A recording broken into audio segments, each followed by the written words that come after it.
What to do if you have ADHD. Stay organized, overcome distractions, and improve relationships. The complete guide to manage your emotions, finances, and life success. 2022 Crash Course for Newbies. Written by Vita, Nicholls. Narrated by Evan Brown. Introduction. As parents, many of us have spent sleepless nights wondering whether our child has ADHD.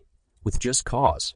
Most of us are aware of the fundamental consequences of the condition and clearly shudder at the prospect of having to deal with it. Aside from the worry that the disease can be difficult to deal with, many parents feel a subconscious guilt for being responsible for their child's problem. Most of us blame ourselves for not being strict or disciplinarian enough to have straightened out the disorder. While each of these concerns is understandable, they aren't always rational or well-founded. It appears that there are three broad procedures in a young child's normal growth and development. The first of these is detectable in infants.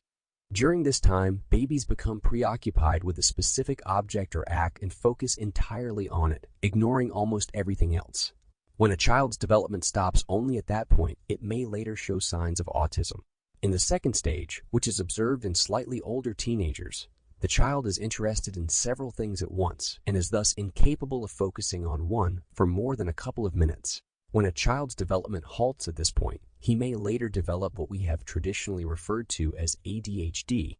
The best stage allows the child's potentials to mature to the point where they can easily and independently point their attention in a specific direction for an extended period of time and can change their choice of direction or their actions associated with it whenever they need or want. As a result, this stage is an important transition stage that shapes the child for success in school and in life.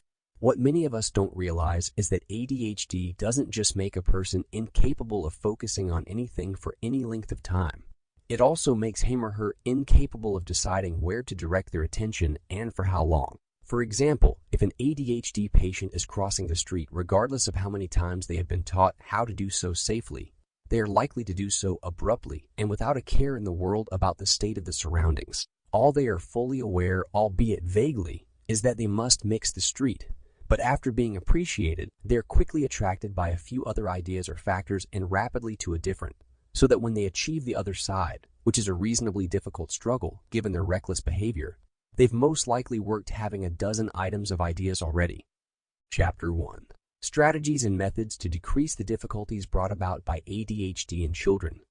Solutions for drug-free treatment and management. Medications are not always effective in assisting your child in overcoming ADHD. This is due to the fact that each child reacts differently to these medications. Thus, no single drug. Sample complete. Ready to continue?